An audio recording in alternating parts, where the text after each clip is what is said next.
Sagalugan po natin sa iba't ibang bahagi ng Pilipinas sa pagtuklas ng mga bagong negosyo at mga luma din. Abay, nagawi po kami ng Guagua, Pampanga.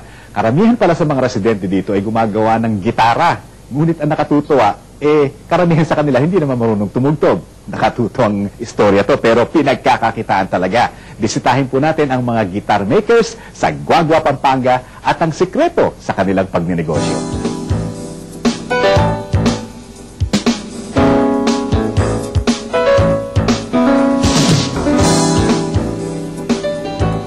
Sa maliit na baryong ito ng San Anton, Guagua, Pampanga, makikita ang mga kabahayang namumutik-tik sa mga gitara.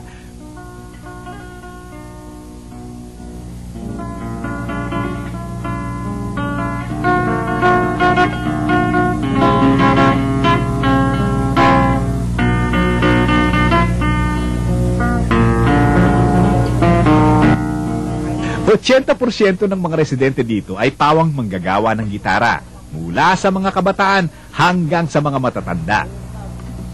Actually, 85% ng mga tao rito gumagawa ng gitara, no? Ngayon, pagdating doon sa difference between guitars made in Cebu tsaka dito sa Pampanga, yung locally manufactured na gitara, mas maganda dito dahil sumusunod sila sa sukat ng gitara. Hindi katulad sa Cebu kasi sila minsan sabi nga they bend this guitar and they don't sell it in stores. At dahil doon, minsan wala sa tono. Malikot na imahinasyon, talento at tiyaga ang pangunahing sangkap sa paggawa ng gitara. At maniwala kayo't hindi, marami sa mga manggagawang ito ay hindi marunong tumugtog ng naturang instrumento. Isa ang Filipina businesswoman sa Dubai na si Marian Nelson sa maraming investors na naakit sa ganda ng gitara ng mga taga San Anton. Sabi niya, una niyang nakita sa internet ang mga gitarang ito. Kaya naman dagli siyang pumasyal dito sa Pilipinas upang mamili ng mga gitarang kanya namang ibinebenta sa ibang bansa. Talagang dapat i-recommenda lahat ng kahit na sinong Pilipino ang produkto natin.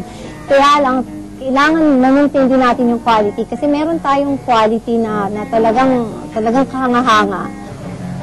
So yung quality ang inaalagaan namin, kaya kung ikukumpara mo kami sa iba, malayo yung sa amin, iba talaga yung quality namin. Kaya nga may mga foreigner na pumupunta rito dahil sa nakita nilang quality ko. Yun yung website ko yan, mayroon akong website. Doon nakikita ng mga tao yung ganda ng gitara namin. Mag-i-email ngayon yun, magbibisit na sila dito, magpa-plant visit na sila.